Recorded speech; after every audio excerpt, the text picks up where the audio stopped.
That's interesting.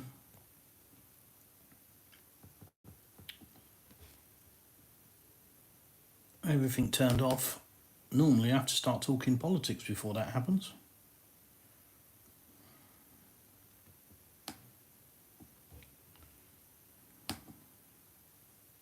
Got kicked out of my own stream. Well, that was a first for everything.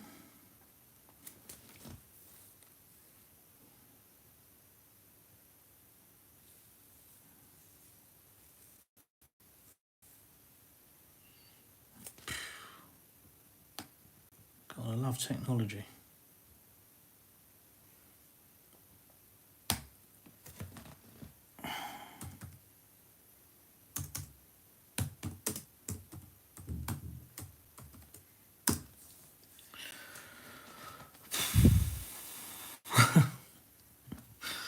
The message on the screen says I'm back. Wow.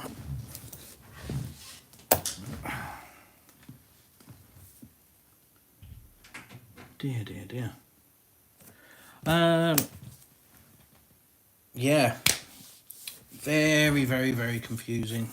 Getting kicked out of my own stream before I've even started it. Normally, like I say, I've got to get political first before the stream ends.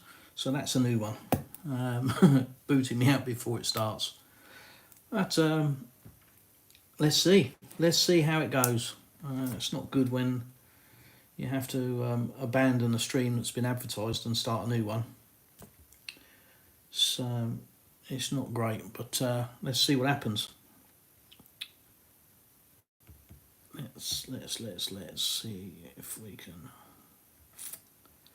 Terribly unprofessional, which is fine because I'm not a professional.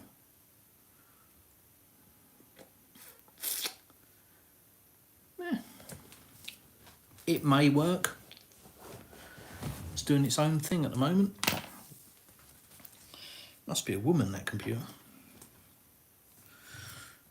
It's all right, she's upstairs and the door's closed. Sorry, wife. Right, guys, thank you.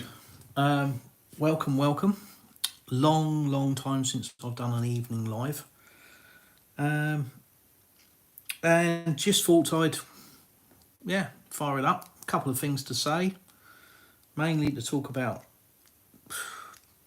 just the staggering level of bullshit. Let's call it for what it is. The truly staggering level of bullshit that I'm seeing coming out of Western media on a daily basis.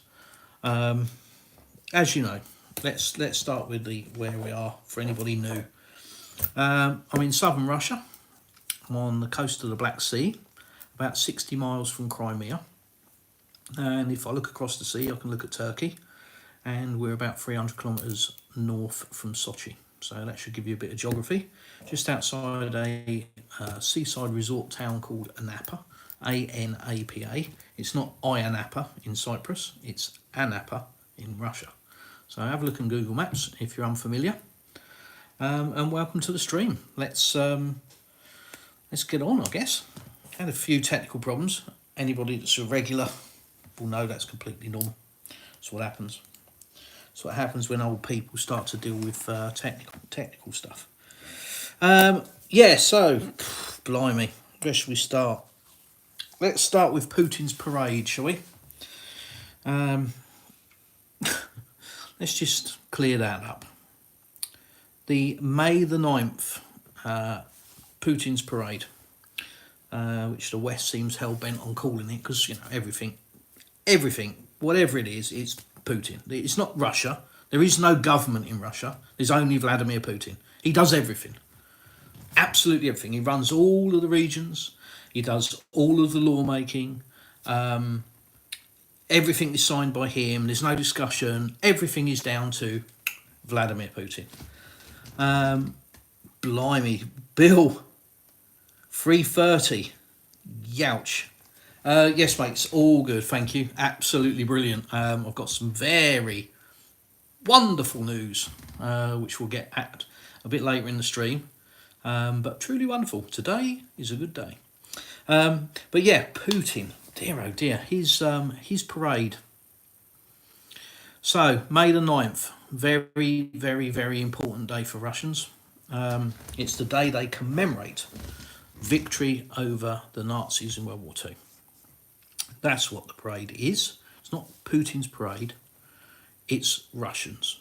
It's Russia's parade. And it is to commemorate. It's not celebration, it's a commemorate. It's a very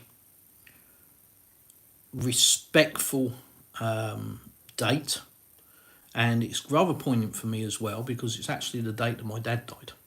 So for me, May the 9th sort of hits home. But as I say, the Western media, Putin's parade, and that's at the moment specifically directed at the I believe the Serbian president, is it, where they're the EU, the democratic EU, you must remember, freedom and democracy,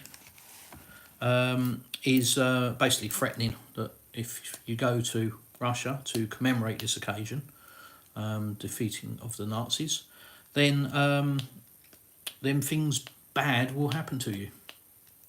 Sounds very democratic, doesn't it? So that's what May the 9th is. It isn't Putin's parade. It's got absolutely nothing to do with Vladimir Putin other than he's the head of state. So, he wasn't around to actually fight the Nazis in 1945. But, like I say, according to the Western media, they've got to call it that. It makes it look evil, doesn't it? Dickheads. Did a bit of measuring today. By measuring, I mean from the border of Romania to Odessa, which brings me on to my second point. There's a lot of talk, plans being made for the Europeans, namely England, France, and Denmark, I believe. Rocks in the head. They are making plans to potentially try and occupy Odessa in Ukraine by driving across the border. Well, unless they're going to teleport, this is probably a question. But effectively, they're going to base in Romania, where there's a massive NATO base, and then they're going to try to take possession of Odessa. I mean, my first question is, as I've said, I've measured the distance. It's 200 kilometres as the crow flies. So I'm not sure how they're going to get from the Romanian border to Odessa. Let's assume that they're going to use conventional means, i.e. driving there with their tanks and their things. What part of beyond stupid is understandable for them, I don't know, but how they think that that's going to happen without Russia hitting that convoy or whatever, I don't know, because the minute it crosses the border, it then is it's a fair military target. It's as simple as that. Russia has stated that many times. It's an active war zone, and you will be a combatant if you come into Ukraine, just like all the other mercenaries. If they are sent by their government, it is illegal because it will not have been given clearance to do so by the Security Council. So it will be illegal from a NATO perspective, and it will be, if Britain does it, France does it, and Denmark does it, they will be effectively, it's a declaration of war, sending troops into an active war zone to fight. As I said, it is truly staggering that they're even talking about this. And it isn't based in any kind of reality. It's I genuinely struggle to grasp what they think they're going to achieve. If it's to try and intimidate Russia in any way, shape or form, it's laughable. I mean, a few thousand NATO troops going to Odessa. Yeah, okay.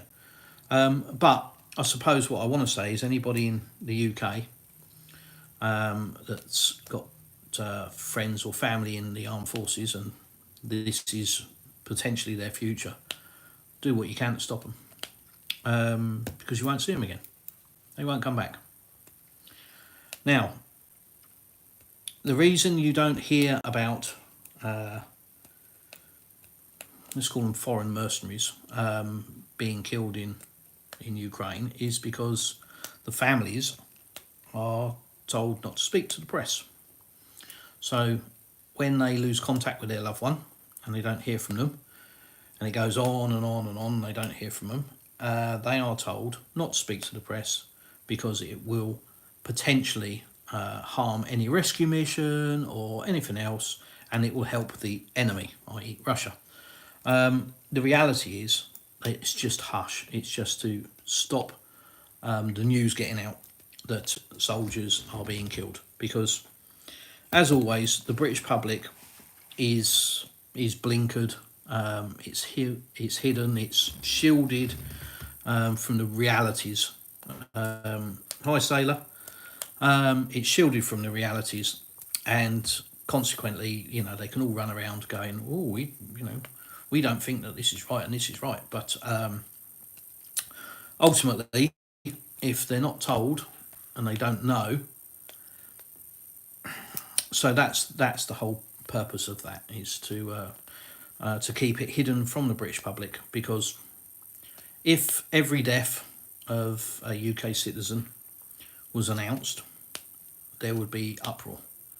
People would be going, yeah, no, we're not having our soldiers coming home in body bags. This is bullshit. This shouldn't be happening.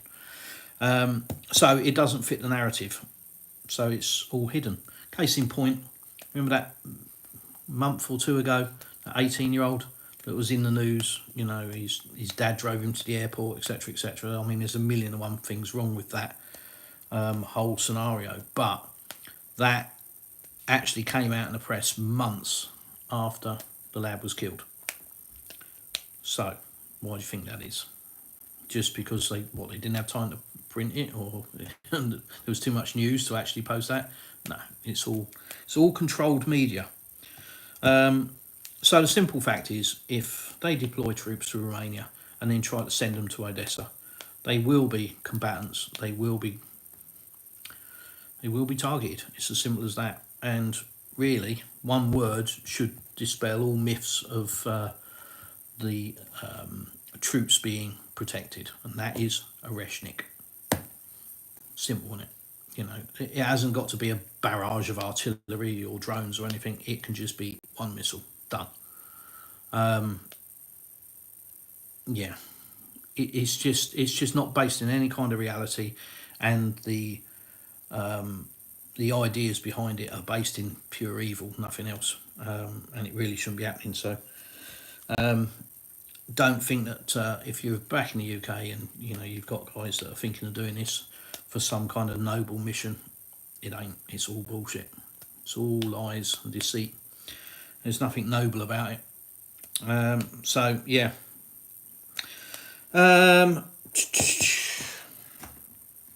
Payment methods.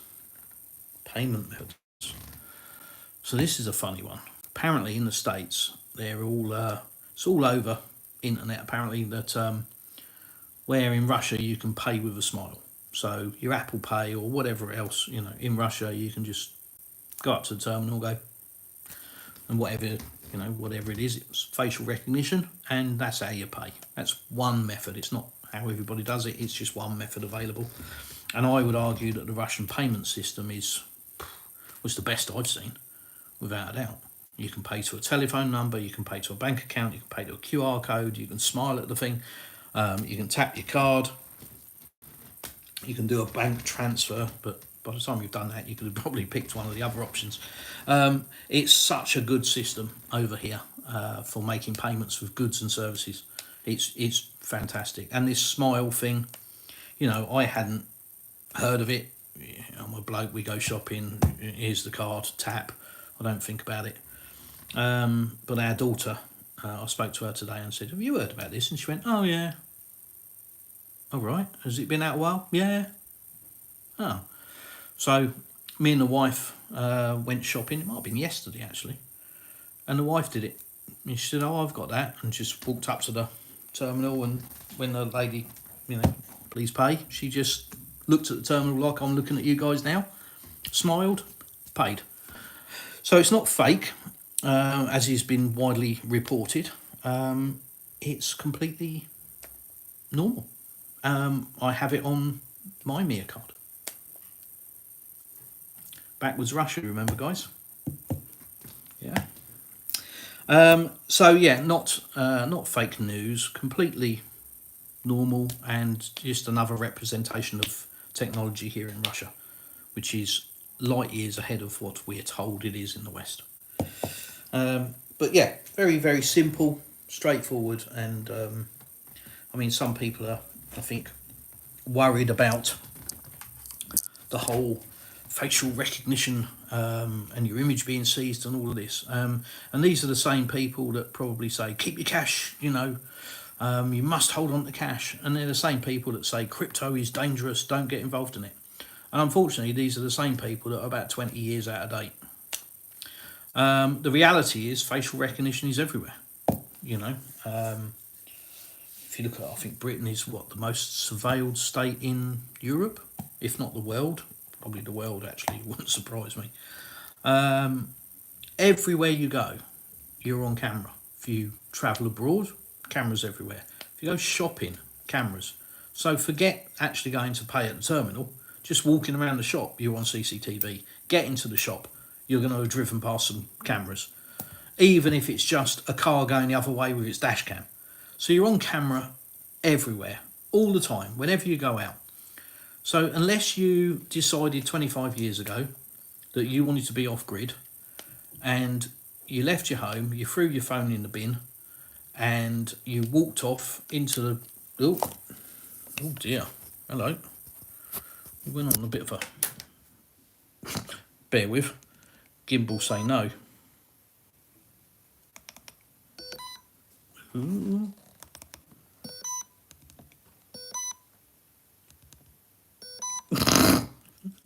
It's going to be one of them days, isn't it? Look at that. What is going on?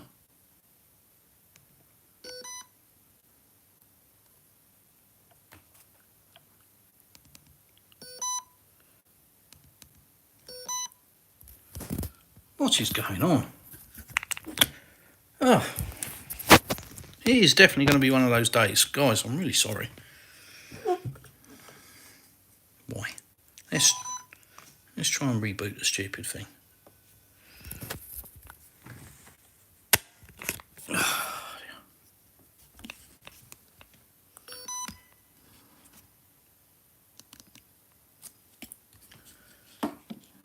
See? Told ya. Technology. Laptop still says no. Black screen of doom and a spinning circle. And now this. There we go. There we go. See, this is what's reliable. Pen and paper. My notes. That's what's reliable. Anything else? No. Yeah, as I was saying, so unless you walked off into the distance, walked off into the woods, did away with every kind of electronic device, had no connection to the internet, lived completely off grid, didn't see anybody, grew your own food, caught the odd rabbit or two, and just lived in the middle of the woods. The reality is that you live in a surveilled world. You are constantly under surveillance, whether it's your phone listening to you, which, let's face it, they all do, or if you've got Alexa or Alicia, I think it's called over here. Even my TV listens. So everything's listening, everything's watching you. So all of this nonsense about facial recognition and, oh, you know, it's just all crap, you know. And again, when it comes to, oh, they're going to be able to switch your bank account off. Well, talk to the Canadian truckers, because they can already do that. And that's long before digital. They just ring up the bank and say, you need to turn that account off for a minute. And it's done. So all this scaremongering about facial recognition and the digital age and all it's just a waste of time. It's like 20 years out of date. You should have worried about it 20 years ago, because this whole system is built. It's done. It's operating. So all the scaremongering, you're just too late. You know, it's like complaining about the motor car. you're a bit out of date. So I don't take a lot of notice of it really. It's just a shame that people that do this and, bash away at the keyboard saying how dangerous it is, they don't actually educate themselves and find out the reality of what's going on. So yeah, like I say, this facial recognition, it's just another means of payment. It's just for its convenience. Does it collect data? Yeah, sure. And like I say, I drive down the road, there's data collected. So I go in the petrol station, there's data collected. I use my mobile phone, there's data collected. The only people that should be worried about it are the people that have got something to hide. They've got nothing to hide. If somebody said to me, show me your phone, I want to see your text messages, I'll go, yeah. I want to see your emails, sure. There's nothing, I've got nothing to hide, so there's nothing on there that I'm worried about. So the only people really should be worried about it are people that are up to no good. Otherwise, you can't avoid it anyway. You're not avoiding it now. It's happening whether you realise it or not. So there's no point in just moaning about one tiny aspect of something that's already happening. Just my point. Just my belief. Anyhow, let's say hello. Sailor, hi. We did that. Maybe they're thinking sending troops after this peace deal is reached. Yeah, nah. See, this is another thing. This Trump, unfortunately, there was high hopes for Trump. I've never been a Trump fan because he's just a bully boy businessman. He's not a diplomat. So I've never been a Trump fan, but certainly he's favourable over the other lot, because that really would have been disastrous for the world.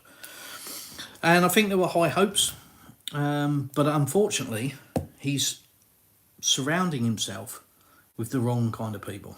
It's a bit like your kid going to school and hanging out with the wrong kids and getting into trouble, isn't it? And that's Trump. He's got Waltz, Rubio and Kellogg. Absolute war hawks, absolute neocons. All they want to do is go to war with anybody. They don't know any different. And that's all it's about. And you've got to remember, with politicians especially, and not just, the Trump administration, but UK, anywhere now, politicians are not answerable for the things that they do, because they're only in power for a short period of time, 2 years, 4 years, whatever. And then they're usually out, because they're usually so corrupt, they're usually up to so much naughty stuff that they get voted out, and then the next idiot comes in. So none of them are really there for the country. They are just there to further their career, to line their pockets and to line up the job after politics. That's all they're there to do, and screw us out of as much money as they can in the interim. So yeah, it's a shame. It is what it is. But if you're delusional and you think that the likes of the British Prime Minister and Macron and Merz and all of these people are there for their country, wake up. Time to wake up and smell the coffee. No, they ain't. They're there to line their pockets. And they line their friends' pockets and then set themselves up in business for after politics. So they're not accountable. They come in, they make a mess, they get voted out. That's their accountability. It means that they can only scam you for 4 years, not 8. It's just all crap, isn't it? And it's not going to change until the money's removed out of politics, and until there's proper representation and there's a significant change of direction. And unfortunately, the delusion is so strong in Western media at the moment. And ultimately that comes from Western government. But the delusion, they actually do believe that it's a viable plan to send troops to Romania and then send them over the border to try and secure Odessa. They actually believe that Russia's weak, Russia can't do anything, and that's going to be an easy thing to achieve, and that seems to be the right thing to do. But they do genuinely believe that Russia is losing the war. How long has Russia been running out of missiles for now? I don't know. Maybe 3 years now? I don't know. It's just boring. I just fed up with hearing it, really. Well, not fed up with it. I just find it's pathetic. It's laughable. So, yeah. Let's hope that doesn't happen, because all it's going to do is result in a load of body bags. Not going to achieve anything. What else? Yes, I've got a title for a video. I was going to do a video entitled "We're Not Friends: Englishmen in Russia." And this really is completely separate to news and current affairs, but it's just relating to YouTube and YouTubers, really. Us idiots that come on here and do this sort of thing. When you do this, you have to do it with a complete understanding that you are broadcasting to maybe 10 people, maybe 200 people, maybe 10,000 people over the next 3 years, who knows. Ultimately, you have to understand that. That's pretty obvious.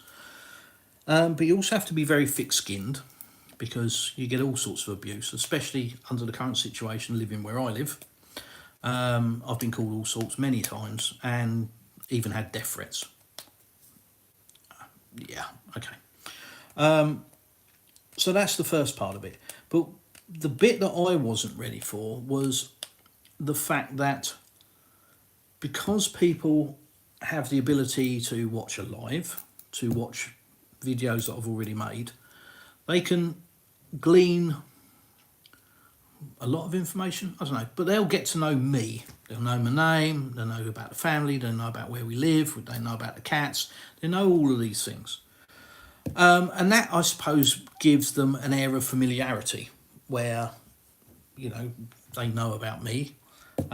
So quite often you'll get a text or an email from somebody, and their first line is, hi, can we meet? Now, it seems perfectly harmless, but the reality is you wouldn't do that to anybody. You know, back home, you wouldn't just send a text to a random person and say, hi, can we meet? Because that random person, the first thing they say is, who are you? And that's kind of what happens to us in YouTube world. You guys know us, or certainly know a bit about us, when we know nothing about you. Absolutely nothing. Don't know your name, haven't got your phone number, we've never spoken, all of these things. So there's almost, there's a complete disconnect between what you guys see and what you think is okay, and what we see and what we think is okay. Now, case in point, if you were in my shoes, given the fact that you've had death threats, given the fact that, you know, you're only 60 miles from Crimea, and the neighbours next door aren't too friendly, you know, the yellow and blue flag wavers. If somebody messaged you and said, hi, let's meet, you're going to be a bit cautious, aren't you? So the point of this really is just to say, I'm happy to help people. I'm happy to answer questions. If you join my Telegram group, you can ask me as many questions as you like. I'm not an unfriendly guy. I don't suffer fools. I've got no time for idiots, but I'm not an unfriendly guy at all. People make me grumpy.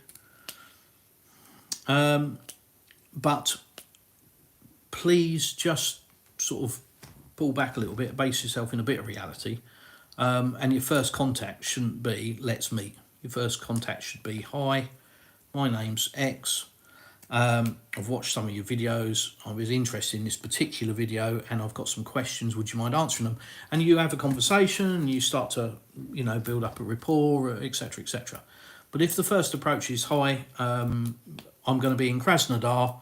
I understand you're going there Wednesday. Can we meet at 10 o'clock in the park?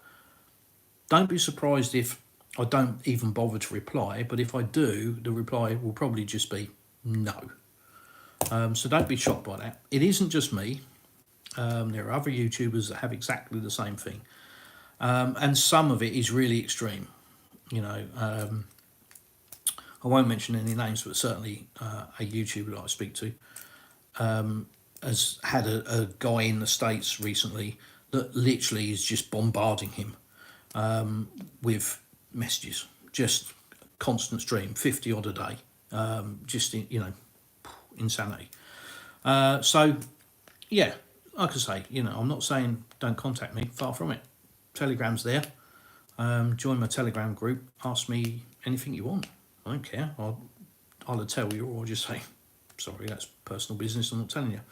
But just please, you know, base yourself in a bit of reality and just sort of flip yourself around and think, if the roles were reversed, how would you feel about that?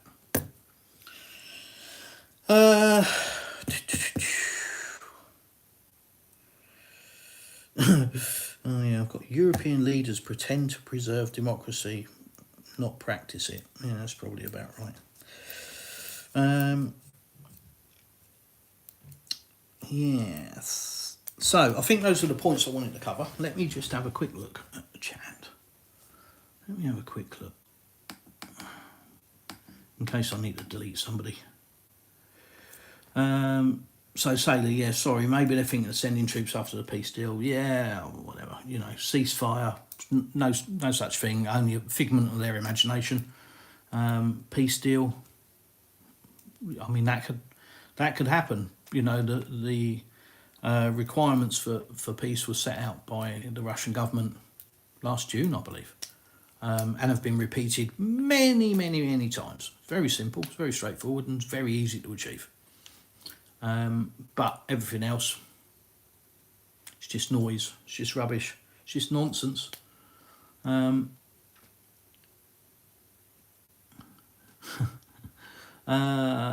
Right, Sailor, wait, I don't get it. How is my smile connected to my bank account? Well, it's the same as you looking at your phone and unlocking it. It's exactly the same thing. So you set it up on your app for your phone, you go into it, and, you know, just like, I'm going to say the old days where we used fingerprint recognition. Remember when that came out? Had it on my laptop, fingerprint recognition. That's considered old technology now. Bizarre. But no, facial recognition. It's the same as unlocking your phone. Exactly the same thing. So you just go to your app, you click to set up facial recognition, and that's what you do. So dead easy. The reason it's a smile, I think, is because it's very difficult to get somebody who's unconscious to have their eyes open and smile. So it's much harder for somebody to bop you on the head, drag you into the store and stick your face in front of it. It's not really the reason, but yeah, it has to be a smile. So it obviously has to see the face move and pick up all the points on the face and the eyes and everything else. But yeah, just like I say, people are getting bent out of shape about it. A lot of people in the US are calling it a hoax and saying it's not true. It is, because my wife done it, like I say, today or yesterday. I think it was yesterday. It was yesterday. I lose track of days here.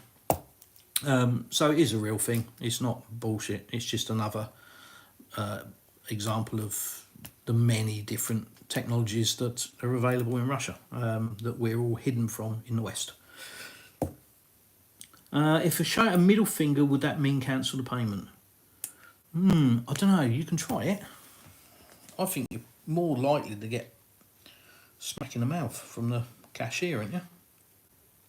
Probably not here, to be honest. And just look at you strange and go, what are you doing? Pilot play. Hi, maybe? What is good in Russia? Main. Only one word. Does anybody else get that?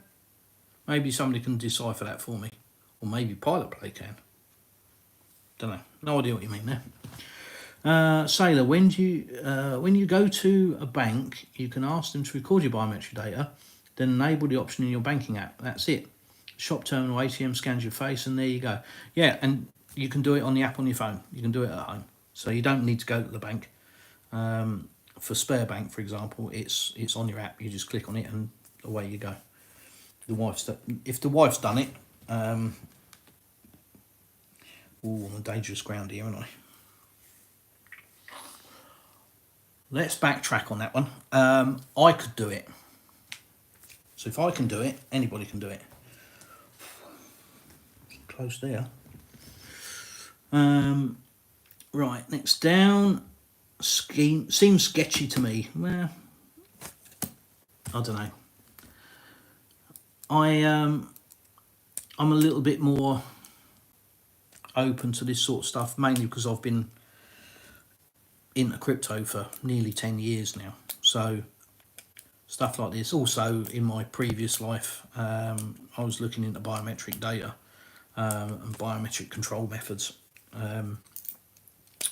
for various reasons I won't go into. So for me, you know, it's sort of old hat. It doesn't really faze me. But I suppose if maybe you live out in the sticks, or you're just not that way inclined and you just deal with cash all the time, then maybe, yeah, it looks all scary, big surveillance state and all problem. But the reality is your bank can close your account.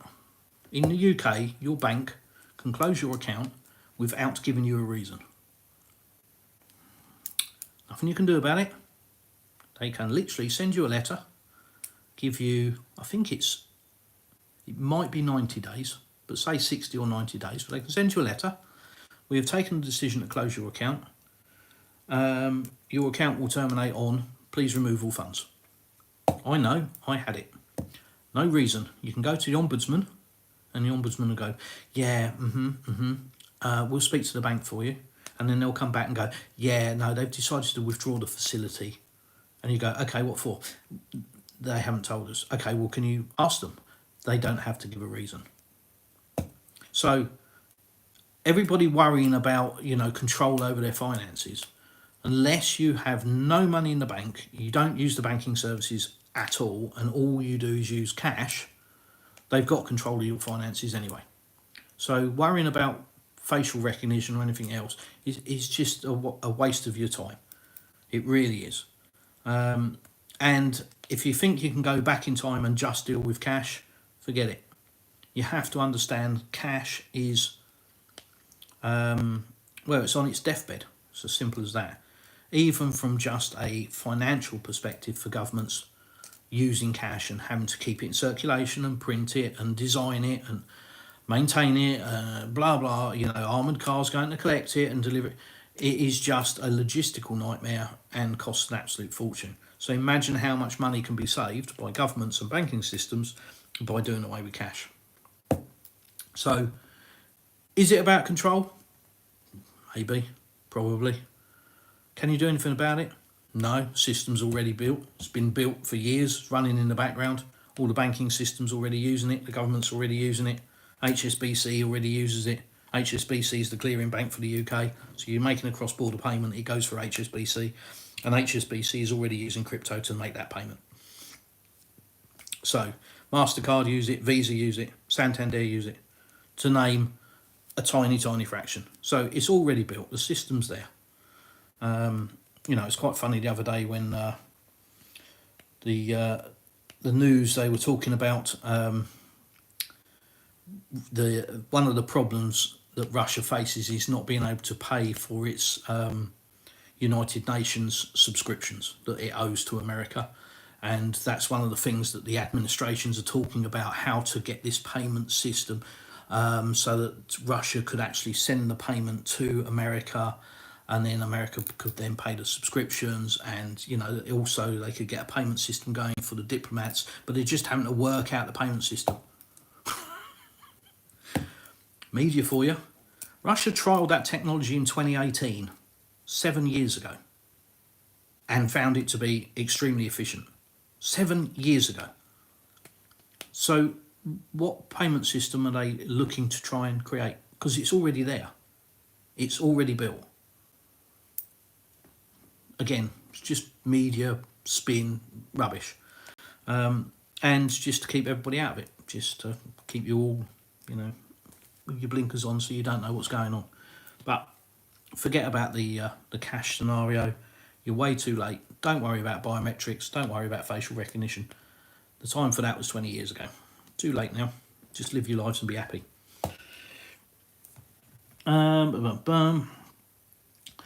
Sailor, those people's masks that you can buy these days are pretty damn good. Yep, but they don't smile. I keep hoping it will not recognise me one day and charge my purchases to someone else's account, but that never happens. Yeah, well, much like, when has your wife been able to unlock your phone with her face? Don't know, it's the same thing, isn't it? You know, it's clever technology. It picks up on key points. So, And Nikolai, every foreigner must provide biometric data upon entry into Russia.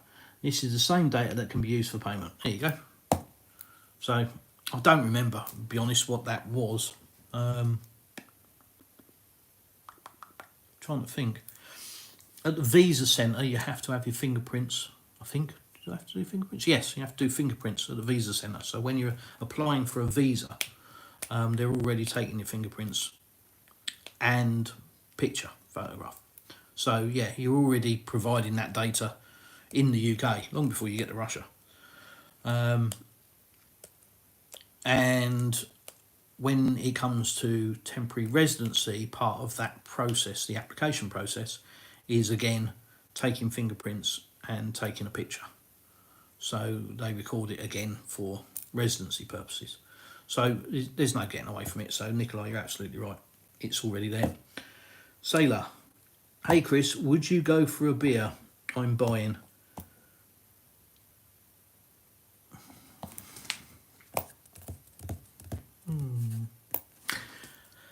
Well, if you're prepared to fly over just to buy me a beer, it would probably be rude of me to say no, wouldn't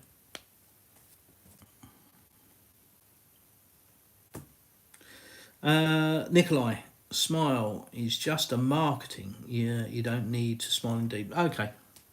Yeah, I don't know. I mean, the wife stood in front of the thing and looked at it and it didn't do anything until she smiled. And as soon as she smiled, it processed the payment. So I think there is some element of it where obviously it picks up on points on your face, picks up your eyes, and everything else, and then probably notes when you're doing that. I don't know. But all I can say is, you know, she did it yesterday. She stood in front of the little terminal at the cash point, or not the cash point, at the checkout, and she looked at it, and the lady said, "Yeah, just smile," and nothing happened until she smiled. And once she smiled, yeah. So, I can't say your name. Let me have a look at this. Right, this is Krusman. Krusman. Krusman. And yes, automatic elevators seem sketchy one day. Indeed. Yeah, electricity was sketchy one day. Borsch and Beyond, still loving XRP, question mark. Does a bear shit in the woods? This bear does. Yeah. When you've looked at something for 9 years, almost daily, you've either come to a conclusion that it's a load of rubbish and you've picked holes in it, or you've spent that amount of time looking at it because you can't find any holes with it. And that's where I am with XRP. So, yeah, for me, I think it is the future of money. I think it is the future of cross-border payments and is linked to the global financial system. Its partnerships with Ripple it's really a who's who. The board of directors is a who's who of financial influencers, should we say. I mean, take Rosie Rios, for example. It's a name that's very common. Everybody throws it out, you know, if you're trying to explain about Ripple, but the $1 trillion lady. Yeah, if you anybody with a brain, if you do any research, you're going to, at minimum, start going, oh, hello, what's this? And you're going to start asking questions. And like I say, you know, if you've got any doubts, just go to Google, type in Ripple Partners, and then see who they're partnered with. See who they've just bought. 1.25 billion, just bought out, hidden something hidden. Don't know. Largest purchase in crypto, I think. Largest company purchase in crypto. And that's for a whole manner of things. Plus, they've then got a license for it as well. It's just one of a million things that are going on. But yeah, certainly still loving XRP without a doubt. Like I say, I believe it's the future of money, and I believe that system is going to be used. Some people say it's going to replace SWIFT. Some people say it's going to run alongside SWIFT. Some people say it's going to integrate with SWIFT. But ultimately, that's where it's going. It's going to be moving serious amounts of money. So, yeah. Yuri, thanks for your political analytics. How do you think? How many people in UK percentage currently share your views on the crisis in the neighbouring country and its cause? Oh, Yuri, not a question I can answer, I'm afraid. I couldn't even hazard a guess because, unfortunately, you only see... It's like a relationship breaking down. If your mate and his girlfriend are splitting up, chances are you've seen it coming from a long time. Months before, because you've been seeing the little idiosyncrasies that the girl has been doing. Treating him a bit bad in front of his mates, and all of the little bits and pieces. So you've seen it coming, but inevitably, when it happens to your mate, it runs him over like a steam train. Just doesn't see it coming. And unfortunately, in the UK, that's kind of where most people are. They don't get to see all the little bits because all of that's shielded and hidden. I mean, NAZI in the UK until very, very recently was something that didn't exist anymore. If you asked 99% of the public, where are NAZI, they would have just gone, well, that was all got rid of in World War II, because that's what we're led to believe. We're completely shielded from it. Latvia, what? 2 parades a year celebrating NAZI? Nah, never seen it. Never seen it. The areas in United States. What about the second highest population of Ukrainians in Canada? All of these things is all shielded. It's all hidden from people in the UK. So they have no comprehension of it. I didn't. I had no comprehension of it. And I consider myself to be slightly intelligent. Slightly. But I had no comprehension of it. I really didn't.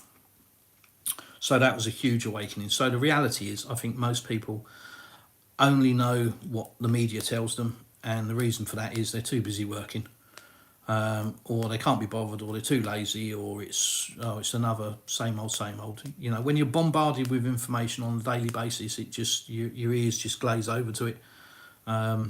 So you stop looking at it, and that's the whole point of it. Just beat you over the head with a stick, and eventually you just get numb to the stick. Yeah, I don't know is the honest answer. But as soon as you step out of the UK and step out into the real world, you go, whoa, what on earth is actually going on? And that was my journey coming to Russia. That was my awakening, coming here and just going, this is nothing like I was expecting or told. Because all my life I've been told, the opposite of what's actually true about Russia and about Russians.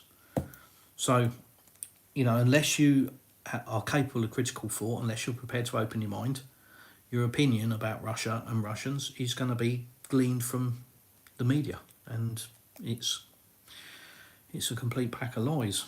So, honestly, Nikolai, I don't know. I'd like to think that most people are woken up now, but yeah, I think there's still a lot that have no clue.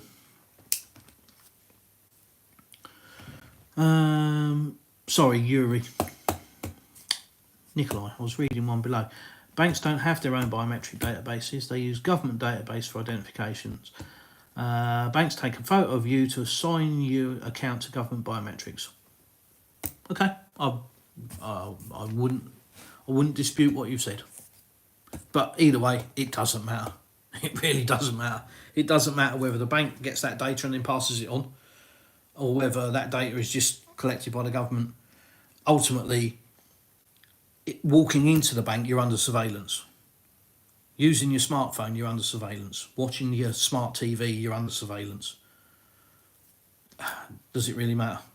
In the real world, worrying about them being able to digitally turn your bank account off as opposed to having to make a phone call or send an email, what's the difference? It doesn't make any difference. So it's kind of irrelevant, really, how the data is stored, where it's stored. The big thing about GDPR and storage of data and all the rest of it. If you've got nothing to hide, what difference does it make? Abortion Beyond, I've been holding for a few years now. It's annoying. It's not going anywhere recently, though. Well, if you've been holding for a few years now, you're probably at a 10x. Depends what a few years is. But it's over $2 at the moment, and in November it was about 30 or 40 cents, I think, was it? Something like that. So it's definitely moved. It depends how much you hold. If you're looking at it in value and you hold 500 XRP, then it's probably not terribly exciting. But if you look at it as a percentage, you know, 6, 7, 8x from where it was, pretty good. Outperformed Bitcoin, outperformed Ethereum. Seems all right to me. But like I say, it really depends on how much you hold. And if, like I say, if you're looking at it as a value, as a monetary thing, and going, oh, it's only gone up $500 or whatever, well, yeah. People ask me, how much XRP should I have, you know, to be rich? And I say, simple answer is, how rich do you want to be and how quick do you want to get there? So that's the answer. A lot of influencers, you've seen, I've made a video about it, a lot of influencers will say, you need this amount of XRP to be rich, you need this to retire, and it's a load of bullshit. It's a bullshit calculation. Simple answer is, how rich do you want to be and how quick do you want to get there? You know, if you have 1 million XRP and it goes from 50 cents to $2, yeah, do the maths. So yeah, it really depends, like I say, how rich do you want to be, how quick do you want to get there. Nikolai, Big Brother is watching you and has been for a long time. I mean, when were the first cameras installed? Decades ago. So yeah, it's just, like I say, it's not something to worry about, really. And I think the people that do worry about it just aren't really opening their eyes. They're just focusing with blinkers on at the problem, that they see this facial recognition is it's the latest invasion of privacy. I mean, sorry, but you're way out of date. Your privacy was invaded years ago. Biometric facial recognition ain't going to change that. There's nothing they're going to gain from that they haven't already got. So, you know, Sailor, okay, mate, appreciate it. You're welcome. Joe King, hi, nice to see you. Hi, Chris, is the pool open yet? Hell yeah. Yes, it is. Our daughter and her friends were jumping in and out of it a couple of days ago, in and out of the sauna and in and out of the pool. Is it cold? Yeah. Yes. It's, I think, 15 or 16 degrees. So, I mean, it's not far off of the temperature of the English Channel in the middle of summer. It's about 18 degrees in the Channel, I think. But yeah, when you're used to the climate down here, that you don't go in the pool at 15 or 16 degrees. It's like too cold. That said, obviously Russians will be jumping in and out of. They'll be breaking the ice on the water to jump in and out of it in January, won't they? January the 19th, I think it is. So it's not too cold, but it's not fun. Will you do it? Yeah, of course you will, for a dare or a bet or just for a laugh. But is it something you're going to wake up in the morning and think, oh, I'm going to go for a nice swim? Not yet. But yeah, it's all open. It's all up and running. Yeah, I had to cover off, had a bit of a clean out. So yeah, it's all good. Nikolai, it may matter to people whether to provide personal information to the government or to private businesses. People have their own preferences on this issue. Okay, what wouldn't you want the government to have that they haven't already got? So in Russia, you've got to carry a passport with you, whether you're a foreigner or a Russian citizen. So what process did you go through to get that passport? What process did you go through to get your driving licence? What process did you go through to get a bank account? Like I say, you know, people will come up with all sorts of explanations and reasons as to why it's a dangerous thing, but the reality is it's just another iteration of information they've already provided without even realising or thinking about it. You know, if you step back and just think about the information that you think the government is going to gain from your face that they haven't already got, it's not, is it? Right, let me just check my notes and see if I've gone over the bits that I wanted to. Done that. Payment methods done. 9th of May, 200 kilometres to Odessa. So look, could have wrote it in a list, couldn't I? Bullet points, 1 to 10 or whatever. Would have made life easier, wouldn't it? Dogs. Yeah, dogs. I'm a dog lover, but I'm also a cat lover now. Love cats. And I think one thing that I probably don't mention and occasionally get asked about are dogs. When I go on my live streams wandering around the village, or this village or another village, you know, rural life in Russia, you'll encounter dogs. So if you're thinking of moving to Russia, it's different here with relation to dogs. In the UK, if your neighbour has got a dog chained up in the garden, and the dog's barking all the time, you can report it. You know, the RSPCA will go round. You know, it can lead to court action because you're causing a nuisance, that kind of thing. Not in Russia. So there are, especially in rural Russia, there are many instances where you'll find a dog that lives its entire life in the garden. That's all it knows. Now, I can tell you that's also very common in Germany, because my dad used to live in Germany, and you know, he had a dog. He inherited a dog when he got married to a German lady. She had a dog already, and it lived in the garden. It did not go in the house at all, not even its nose. I tried to tempt the thing in with bloody sausage and all sorts. No, not a chance. Super well trained. So very common, and I'm sure in many other countries as well, for various reasons, but it probably stems back from a point of security. The reality is a dog barking is much like a car alarm. Nobody takes any notice of it, so it's kind of pointless. But if you find a dog barking irritating, then you need to think about rural Russia as a home, because you are going to find it. It is going to be part of life. It doesn't bother Russians because Russians aren't bothered about the little things like a dog barking. But as a UK European, whatever you want to call me, it's not something that we're used to, and it can be annoying. It is a bit like living near a railway station. You do phase it out in a while. You know, you just become oblivious to it. You know, somebody will say, "Does that dog annoy you?" And you go, "Dog? Oh yeah, no." But you know, if you're coming from the UK and you're moving to a rural location, just bear it in mind. It's completely normal. You can walk around most streets in village areas and hear a dog barking away. So, yeah, just bear that in mind. Leddy, hi. Hey, what's up, Chris? How are things? Sorry I haven't been around for a while. Any luck with the house? No, not at the moment.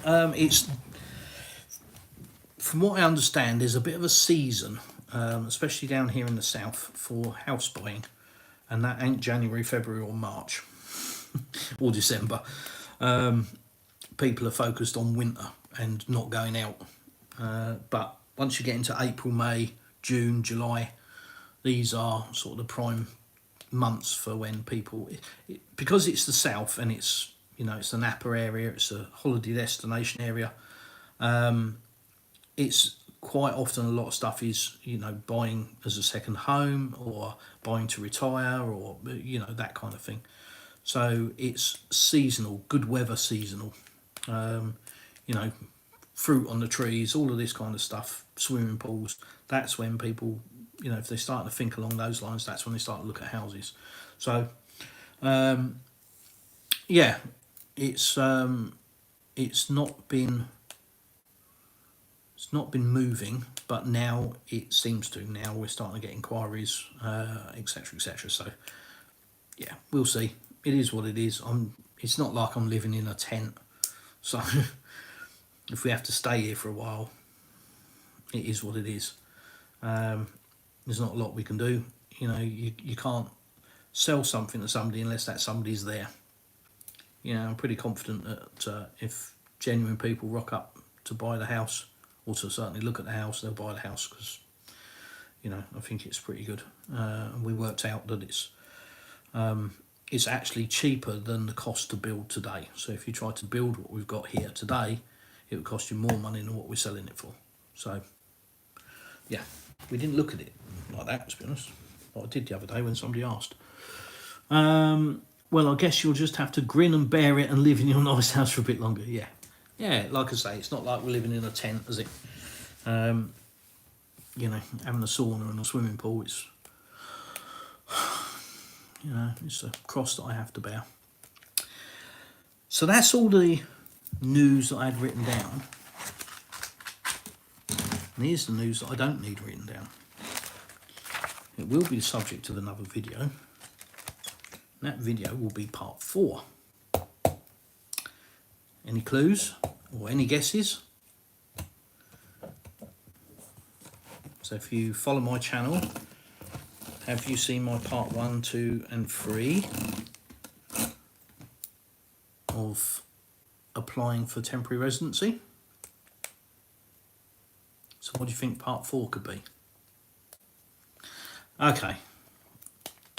I haven't stopped grinning today because we got notification today that although it was going to be May the 20th when I would find out if my application had been accepted for temporary residency, found out today, and yes it has. So today's been a good day. My application has been accepted for temporary residency, and we just need to travel to the immigration centre in Krasnodar next week and have the rubber official stamp in the passport. But the application has all been processed, it's passed, and it's now just a formality. So yeah, it's huge for me. Can't really put into words what that means for me, because I love it here. I love this place. I love the people. The people are amazing. They really are. Never cease to amaze me. Perfect, you know, complete strangers will humble you over and over. It's and I think it hits harder because of the programming that we have in the West of how Russia is an evil place and Russians are terrible and it's all gangsters and it's all this and it's all that, and all that programming makes you sort of come to this country, if you do come to this country, kind of with a bit of trepidation and you know, oh, I've got to be careful. And then when you actually find out what Russians, you know, what they're really like and how warm they are and how welcoming they are and how helpful they are and how genuine they are and how sincere they are, then it really humbles you. And that's ongoing. You know, I don't know if I'll ever get used to that. I guess I will one day, but you know, I'm a few years in now and it's still, you know, at times will choke me. Yeah, I've done a couple of interviews recently for TV and also for a local blogger who's got multiple media channels, etc. And when I get onto the subject, I get a little bit choked about it. It's a bit, you know, it's a bit tough to talk about because of that perception. You know, coming here and believing one thing and one side of a narrative that you always think, well, this must be the reality, and then you come here and find out that's not true, and the way people treat you. And also because I know the thug mindset, stuff it, I'm going to say it, the thug mindset that you come across regularly in the UK. I'm not saying every person in the UK is a thug, definitely not saying that.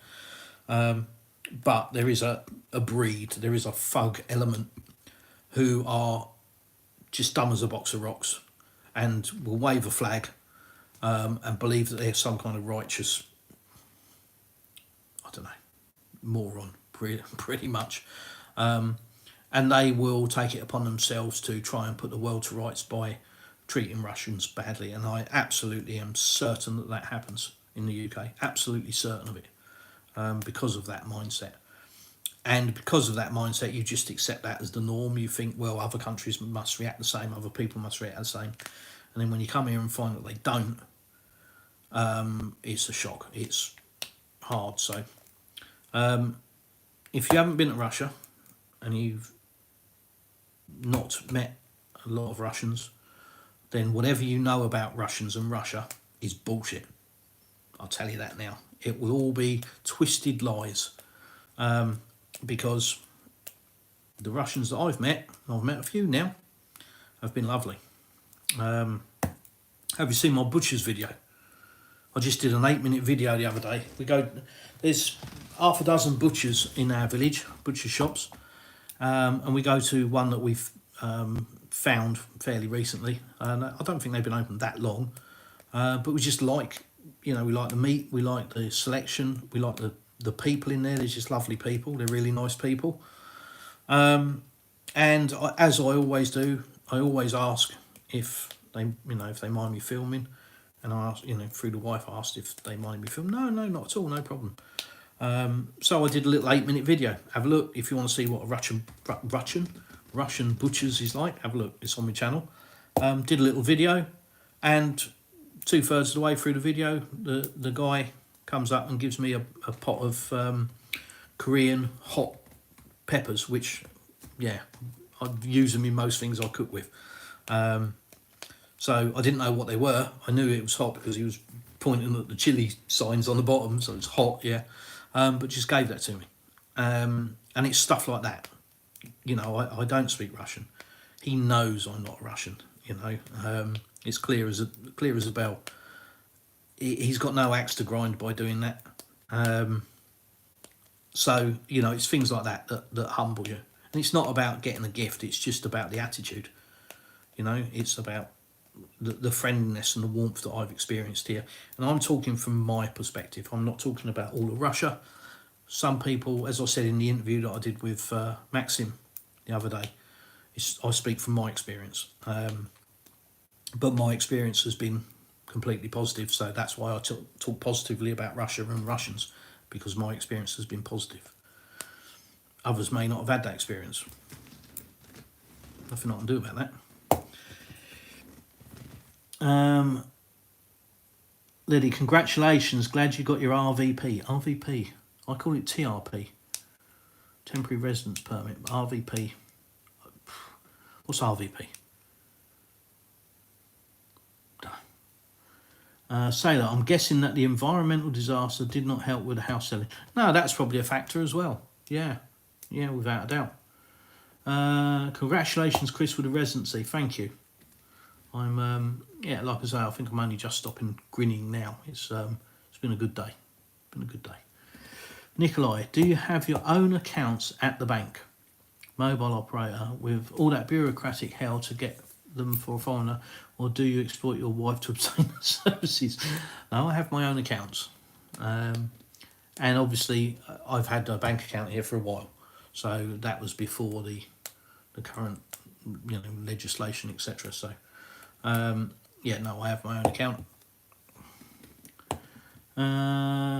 Lady, I'm not sure about Chris, but I never had any trouble getting a bank account or SIM card here. I'm a Russian citizen now, but before wasn't difficult.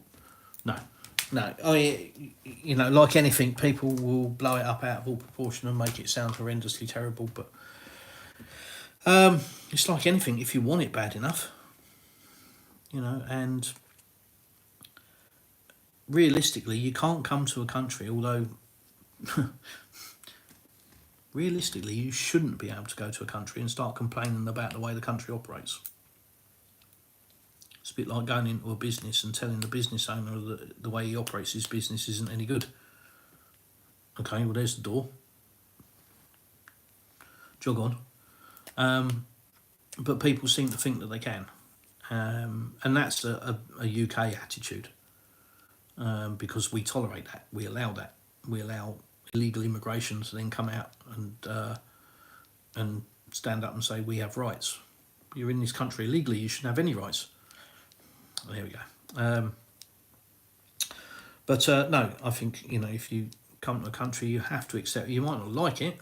There might be some things that you don't like, but if you're unhappy about it, stay where you are. Otherwise, if you come to a country like I have to Russia, I have to accept their laws, whether they're right, wrong, upside down, inside out, back to front, or I don't like them or I do like them. It's irrelevant. These are the rules. These are the laws in Russia. they're the ones you follow. So, yeah, it's pretty straightforward, really. Once you sort of get that in your head, then yeah, some of the bureaucracy you will find a challenge, but it is it is part of living in Russia. So get on with it. You know, carrying a passport around, it's not something we do in the UK. Whereas here you have to. But again, I don't even think about it now. It doesn't cross me. But in the UK, you know, be careful of your passport, keep it in a safe place. You have all of that fear mongering, so you have it tucked away in a drawer at home somewhere. I know somebody used to keep it in a safety deposit box. But no, here you carry it around with you because you're required to. So,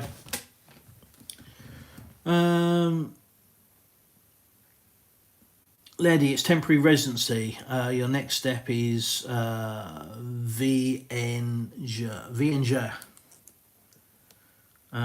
which is permanent residency, isn't it? Nikolai, Lady, they made snails, snails? Snills, I think you mean. Snails, you're not in France now, mate. Nikolai, they made snails mandatory since January 1st. It's a pain. Yeah, snails. It takes time. Yeah. I got snails when I was a foreigner working on a work visa. Not sure about it now. Just imagine a 10 to 14 day tourist obtaining a snails. What snills? Dylan Sutcliffe, what altered your opinion on Russia? Mine changed when they stopped me watching RT in the UK. Dylan, what altered my opinion on Russia was coming here and experiencing it in October 2021. So long before the current situation. Wasn't even a thing, wasn't even on the horizon at that point. It may have been in diplomatic channels, but for the average Joe, wasn't a thing. So, you know, we came on holiday. And that's, I mean, I wised up to media, you know, probably many years ago. Remember when the Calais thing, I've said this story before, but I'll say it again, why not? Remember when the Calais migrant crisis, and it was all across the news that people were being dragged out of cars and people being stabbed, and the migrants were hiding in the boots of the cars and the trucks, and they were holding knives to throats, and you know, all of this stuff. Well, this was blowing up big time in the news, on the TV, on radio, in the newspapers, at a time when myself and my then colleague in a race team were due to go to a race meet, and we had a conversation. You know, maybe it was like a Friday night. We're due to go Saturday morning, and it's like, you know, what are we doing? Because we're going on the tunnel, and you've just seen on the 6 o'clock news, you know, hundreds of migrants running across the motorway, people being stabbed, people being dragged out of their cars, all of this stuff, you know. Do not travel. Ooh, scary. But, you know, we had a commitment. We had a truck full of bikes, and people were relying on us. And the conversation we had really based around, if they run out in front of a 7.5 ton truck, ain't stopping. So I'm not going to get dragged out of a lorry and stabbed. That ain't happening. I'll be running a few over and putting them in the tarmac first. So that was kind of how the conversation went. So we went. And that was probably my first awakening to the manipulation by the media, because we didn't see one. Not a single migrant walking on the motorway around the Calais port. Now, I'm not saying it didn't happen, because clearly they had footage from somewhere. I'm assuming it must have happened, you know. Let's assume it happened the day before. The point I'm making is the story that they were putting out was that this was absolutely rife. You cannot travel, it's highly dangerous. When the reality was it was probably something that happened and got quickly dealt with by the local police. But that wasn't the story we were getting in the press. It was danger. And again, that's all manipulation, isn't it? Stop you going. But we had absolutely no issues at all. Didn't see a single migrant, didn't see any incidents at all. And the same when we came back about 5 days later. So that was my first sort of thought about media, and just thinking they lie. you know, I'm sure there's many things before that that I looked at for. Well, that's not true. But generally, you know, that was it. When it came to Russia, Russia wasn't in the news every day. It was just part of the programming, wasn't it? Life in the UK, part of the programming is that, you know, Russia is all snow bears, gangsters, vodka, horse and cart, as we know. And that's, like I say, that's just part of the programming. And then couple that with the subliminal programming from Hollywood. You know, watch a Hollywood action movie. The Russians are the gangsters, aren't they? They're the baddies. They're the ones that are always defeated. Doesn't matter which Hollywood movie, they're all the same. Even not the blockbusters, even the non-action ones have still got an air of it kicking about. So if you don't believe me, watch 10 Hollywood films and see how many have got Russians in, you know, portrayed in a bad light. So that was really the start of it. But then coming here in October 2021 blew my mind. Absolutely blew my mind. Because it just wasn't true what I'd been told. It's as simple as that. You know, I can't call it any other way. All I can say is my experience and how I found it. And coming here was probably one of the biggest moments in my life. It certainly was, I think, the most confused I've ever been, the most disorientated I've ever been. I'm pretty good with a sense of direction. You know, I can drive somewhere once and I won't need sat nav to go there again. You know, I'm pretty good, but I had no clue. I was so disorientated, and it really boiled down to my brain not being able to process what my eyes were seeing. It just didn't make any sense, and I had days of that. The first week was just, yeah. So that was an awakening. That really was, just thinking not only why, but what they're lying about. It was everything. You know, the healthcare, just everything, literally everything. So, yeah, in answer to your question, Dylan, that was it, October 2021. Week 1, very dazed and confused, didn't know what was going on. Week 2, wanted to see everything. And week 3, that's it, we're building a house, which came as a shock to my wife. But yeah, it's been one of the greatest things I've ever done. And I wake up every day pretty much feeling like I've gone to bed with a coat hanger in my mouth. You know, I look out the window and just think, pinch.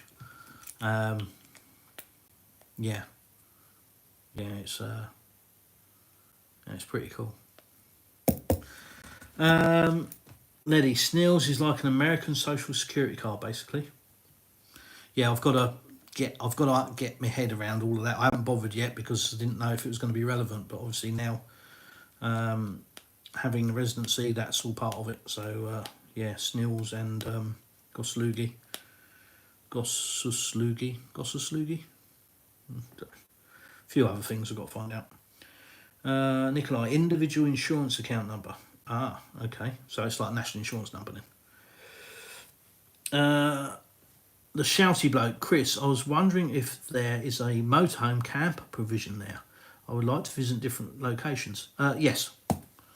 It's a very easy question for me to answer because we see them in a Napa.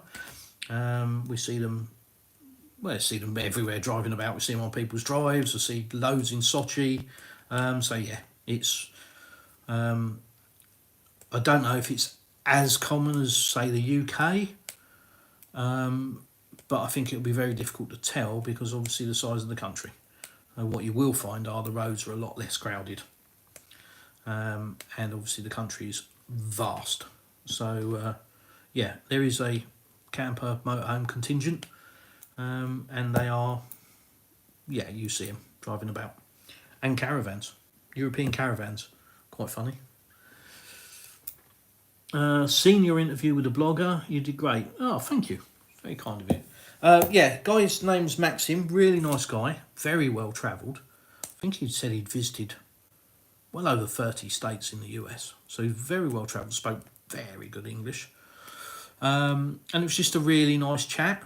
He didn't try and trap me like they would in the West, you know. Let's face it, speaking to the media in the West is like you'd record yourself, wouldn't you? Because you know how it's going to be twisted and edited. You do a half-hour interview and they'll edit it down to 2 minutes, making you look bad. But no, nothing like that at all. You know, we actually met a week before the interview, just so as I started, you know, this live stream talking about obviously access to YouTubers and not knowing people. So exactly for that reason, we met in a coffee shop and sat down for an hour and just chatted, you know, just about life, the world, blah blah blah. Just for me to, you know, understand a bit about Maxim and for him to understand a bit about me.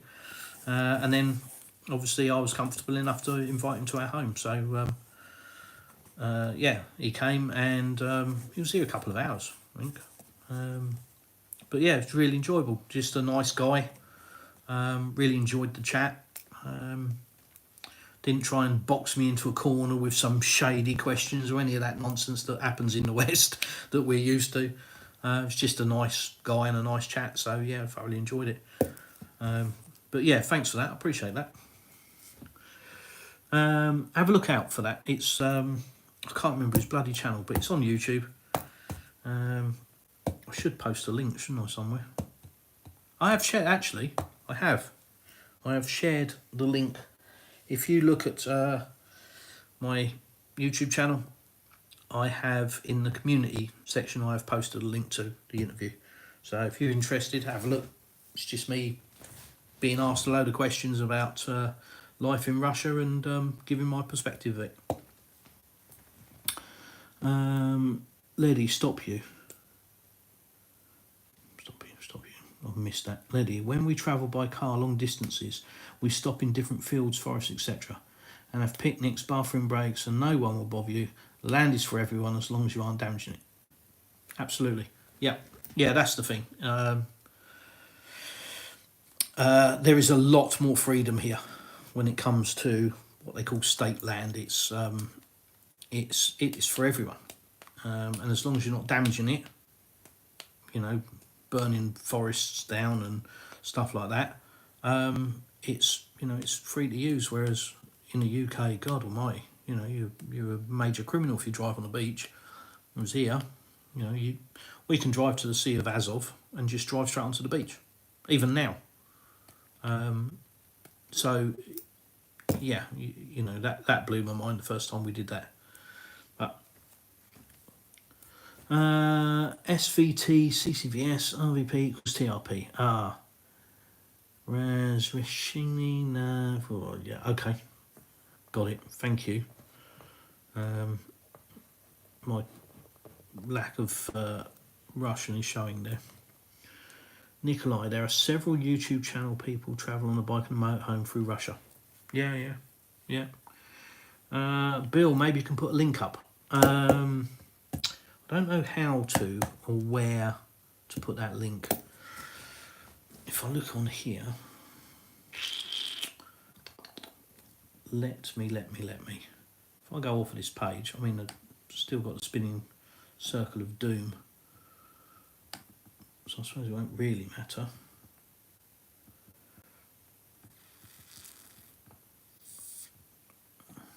Oh dear. Yeah, computer say no. Bill, click onto my YouTube channel, find the tab that says community,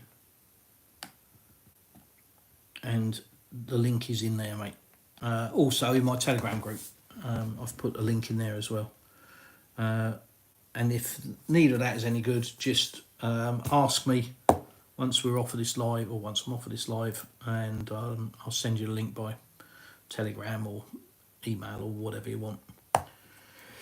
Letty, absolutely. I come from the USA, and everywhere you go, it's just fences and more fences. Yeah. It's worse in the UK. You know, you're not allowed to go anywhere. You're not allowed to. Case in point, there used to be byways, what they call byways in the UK, which is an unmade road but that's technically what it is. It's a road. And me and a mate had a couple of off-road buggies, but they were road legal buggies. And one day we went down these byways, which we were absolutely allowed to do. The byway speed limit was 60 miles an hour. We were doing about 30. And we came across a couple of horses, were very respectful, slowed right down, crept past them, blah, blah, blah, blah. But within a couple of weeks, those byways were closed down. They changed the way that they recorded, and they were changed to bridle ways, which means that you can't take any motor vehicles on them. Just because I didn't want motor vehicles driving on it. We weren't hurting anybody, hadn't done any harm to anybody, but, you know, somebody decided that, oh no, somebody having fun, so the fun police came out, and that was the end of that. And that's completely normal in the UK. You can't go driving around the countryside, whereas here in Russia, you can. And I've done a few videos on it. Did one in the snow and drove up to the volcano. It was great fun in the new car, which was epic. That thing performs extremely well. Do you have a Telegram channel, Chris? Yes, I do. It's on the front page of YouTube. It's on my homepage. It is the Plastic Russian. Is it in here? Is it? What's there? There's usually a link somewhere. Yeah, there it is. Hang on. Let me show you. Oh dear. Technology, bear with. Do you like my Russian? There it is, look. How to contact me. Join me on Telegram. Even an email address there, look. See? This is a great help. Stickers for your keyboard, so you've got a Russian keyboard.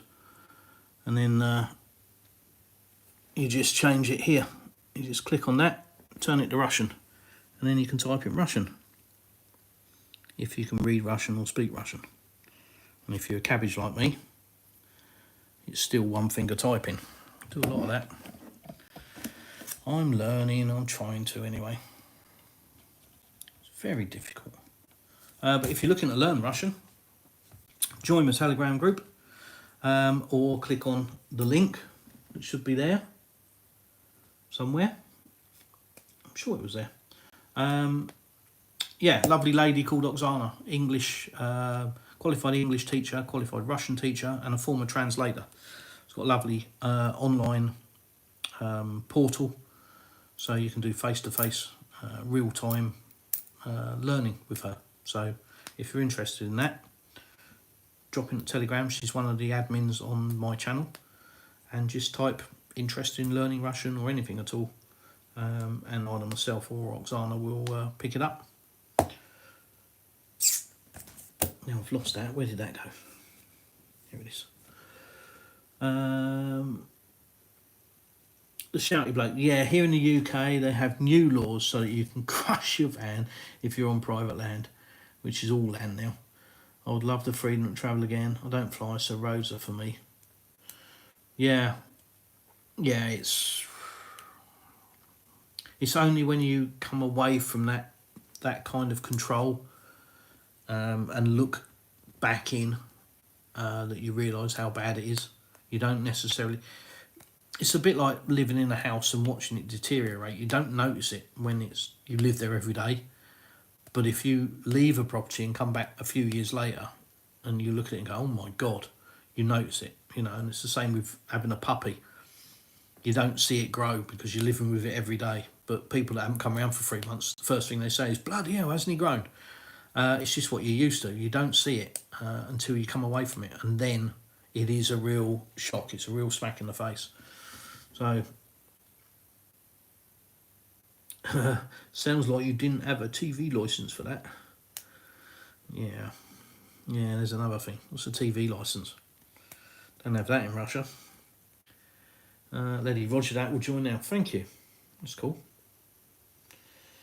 Just joined your channel and chat. Thanks, man. My pleasure.